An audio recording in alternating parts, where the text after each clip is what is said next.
Hello everyone, welcome back to Banking and Finance with Chitrak. Today we'll be discussing the MCQs regarding the KYC specific requirement chapter. So let's begin. The first question is, how can AML CFT, that is combating the financing of terrorism measures, be effectively implemented by banks?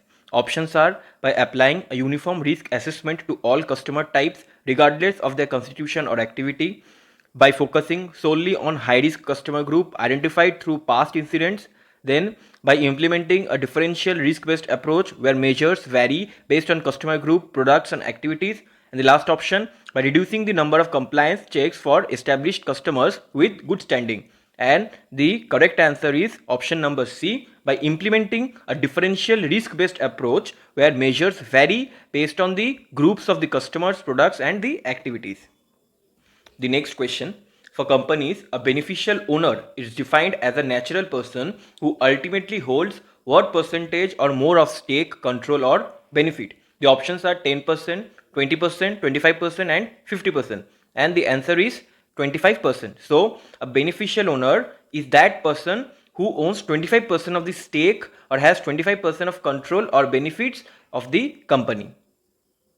Next question, which of the following document is not typically listed as a primary document required for the KYC of a company? The options are certificate of incorporation, memorandum and articles of association, PAN of the company and individual utility bill of a director acting in their personal capacity. The correct option is option number D, individual utility bill of a director. Next question, in a LLP or limited liability partnership, a beneficial owner is identified as a person having what percentage or more stake in the LLP? The options are 10, 15, 20 or 25%. And the answer is 15%. In case of a limited liability partnership, the ownership should be of about 15%, but in case of a company, it should be 25%.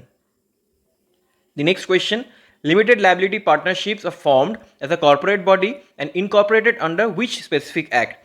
The options are Indian Partnership Act 1932, Companies Act 1956, Limited Liability Partnership Act 2008 and the LLP Registration Act 2010. And the correct answer is C, Limited Liability Partnership Act 2008. The next question, which of the following is explicitly mentioned as a reason why money launderers or fraudsters tend to use the judicial structures? The options are judicial persons are exempt from regular compliance audits, B, they provide easier access to foreign currency exchange, C, it helps in keeping key individuals behind cover, and D, they are able to offer higher returns on illicit investments. You know, judicial persons are those persons who act on behalf of the original key person of the company or a partnership firm. Then the correct option is obviously C. It helps in keeping key individuals behind cover. The seventh question, which type of fraudulent activity is specifically listed as one requiring a higher degree of due diligence when involving judicial entities as it is prone to abuse? The options are A, online shopping fraud, B, retail credit card fraud, C, fraudulent transactions like routing hacked RTGS or forged instruments, and D, identity theft for individual accounts. The answer is C, fraudulent transactions like routing the hacked RTGS or forged instruments.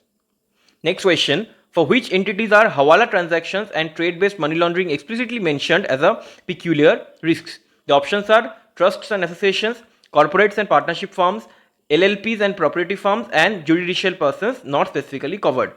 The answer is B. Corporate and partnership firms use the hawala transactions the most for the money laundering purposes. Next question, what are the key characteristics of proprietary firms? The options are they are incorporated bodies under the Companies Act, they require mandatory registration with a central government authority, then they are owned and managed by an individual, that is a proprietor, and they have perpetual succession and separate legal entity status. So the key characteristics is C. They are owned and managed by only an individual, that is the proprietor. The 10th question, which of the following is considered a prescribed activity proof for a proprietary firm?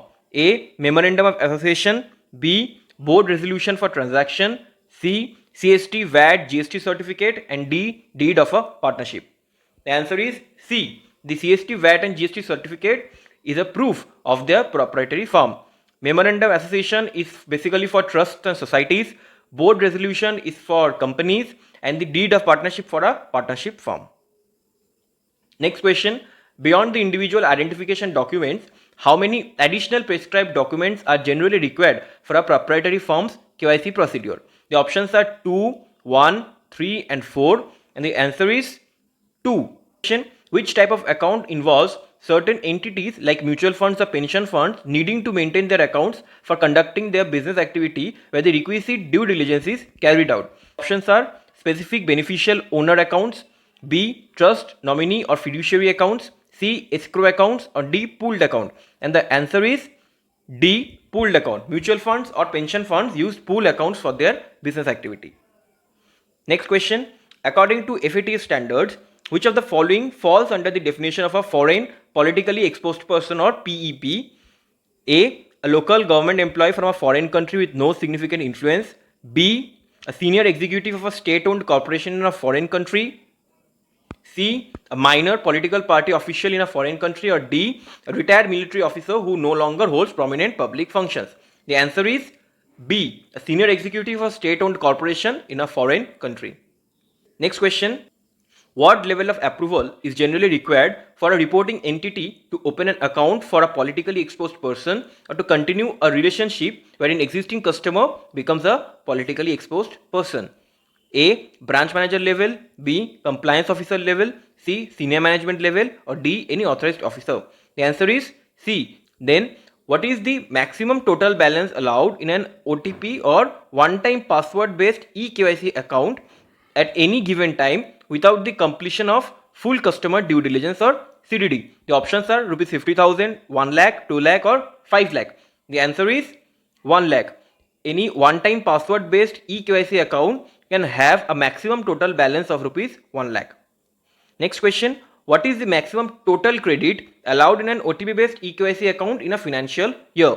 The options are 50,000, 1 lakh, 2 lakh and 5 lakh, and the answer is 2 lakh. A maximum amount of 2 lakh can be credited in an eKYC account in a year. Then, if the customer due diligence procedure is not completed for an OTP based eKYC deposit account, what is the specific consequence? The options are the account is frozen until the customer due diligence is completed. Then only debit transactions are allowed for a limited period.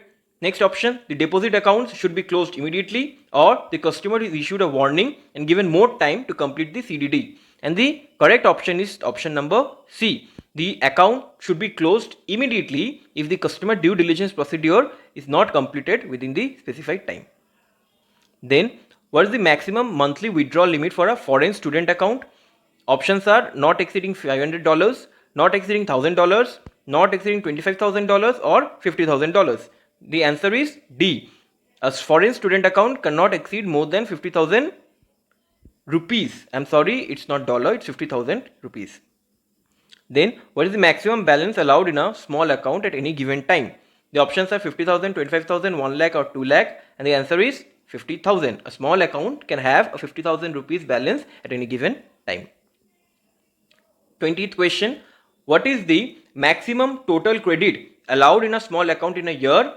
The options are 50,000, 1 lakh, 2 lakh, or there is no restriction on the amount of credit.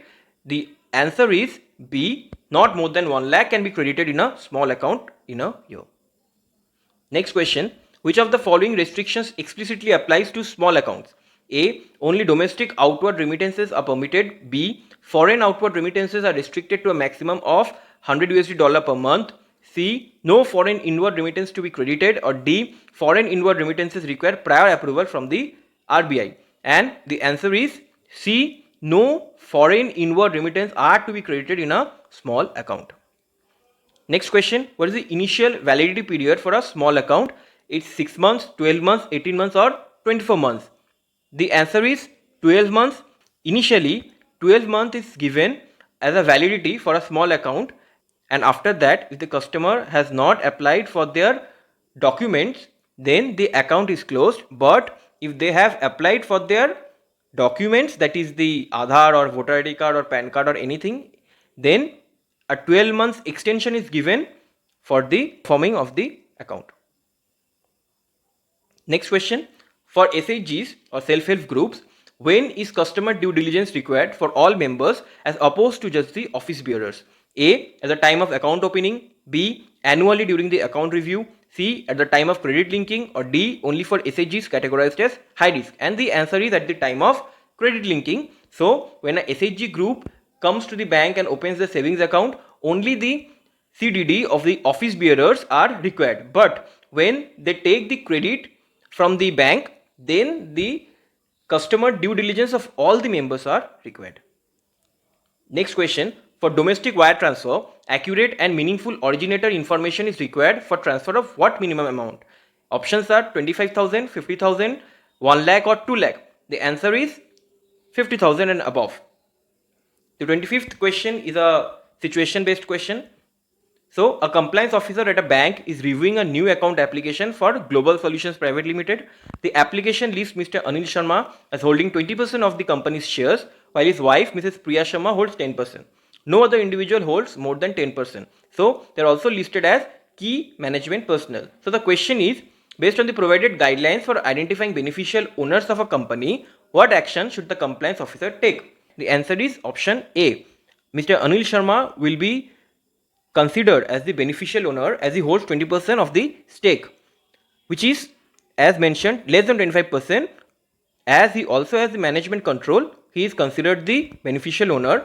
But it should also be noted that Mrs. Priya Sharma, his wife, also holds 10%, and if it is found that both of them act jointly, then both of them will be considered as the beneficial owner, as together their stake becomes 30%. Next question. A customer approaches the bank to open an OTP based EKYC deposit account. Over the past 10 months, the total credit into the account have reached 1.5 lakh. The customer now wishes to deposit an additional 70,000.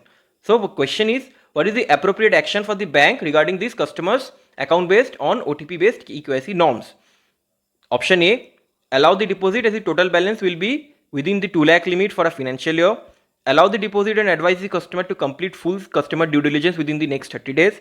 Inform the customer that an account cannot receive further credit as the total credit in a financial year cannot exceed 2 lakh, and the account should be closed immediately if full CDD is not completed. Last option, convert the account to a full KYC account automatically allowing the deposit. The answer is C. Inform the customer that the account cannot receive further credit as the total credit in a financial year cannot exceed 2 lakh rupees, and the account should be closed immediately if full CDD is not completed. Next question. A partnership firm, Apex Solution, is undergoing its initial KYC process. The bank has received the partnership deed and PAN of the firm. The firm provides the sales and income tax return document as proof of activity. So the question is a sales and income tax return an acceptable prescribed activity proof for a proprietary firm as the guidelines? The options are no, only CST, VAT, GST certificate are accepted as activity proof. B, yes, it's a sole required activity proof. C, yes, sales and income tax returns are listed as one of the prescribed activity proof for a proprietary firm. D, only if it is accompanied by a municipal authority certificate. The answer is C, sales and income tax returns are considered as the activity proof. Next question. The bank receives an instruction for a domestic wire transfer of 65,000, but the originator information provided is incomplete and does not include the full name and account number of the remitter. So the question is, what is the required action for the bank when processing this domestic wire transfer? The options are, the bank must ensure accurate and meaningful originator information including name, address and account number for domestic wire transfer of 50,000 and above. B, process the transfer as incomplete information is acceptable for domestic transfers below 1 lakh. C, process the transfer and send a request for the missing information to the originating bank. And D, decline the transfer as no part of the information cannot be missing. The answer is A, the bank must ensure accurate and meaningful originator information including the name, address and account number for domestic wire transfer of 50,000 and above. The next question, SHG has an existing savings account with the bank. The leadership approaches the bank to avail a credit linkage facility for the group members. So, at what specific point in time is the customer due diligence required for all the members of the SHG, not just office bearers? We discussed it just now. The answer is at the time of credit linkage, option number C. The last question, a bank is implementing a video customer identification process, that is VCIP, for onboarding new customers. A prospective customer wishes to use a scanned copy of their Aadhaar card which has a redact or blackout on the Aadhaar number for offline verification. So the question is redacted Aadhaar card acceptable for offline verification during a VCIP? The answers or the options are yes, as long as other details are clearly visible. B, yes, if the customer provides an OTP for verification. C, no, the bank must ensure that there is no redact or blackout. D, only is accompanied by a physical copy of the Aadhaar card.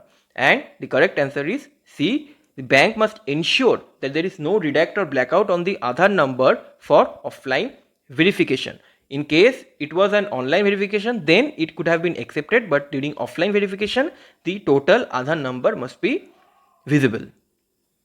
So that was it for the MCQs of the third chapter of the KYC module. I hope it was beneficial to you.